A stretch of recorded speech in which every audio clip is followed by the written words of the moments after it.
they've had such great storylines right now. I mean, and all of them are at their peak, in my opinion. Except for the Bloodline storyline. This time last year, I think, was the peak of the Bloodline storyline, even though it's very good now. Why are you critical of the Bloodline storyline?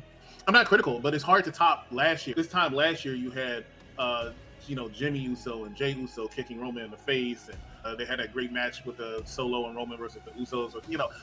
It's hard to beat that time. It's hard to beat the time before that, actually, a year before that, when they had, when it was Roman and Solo and Sami and the Usos, and they all had the time.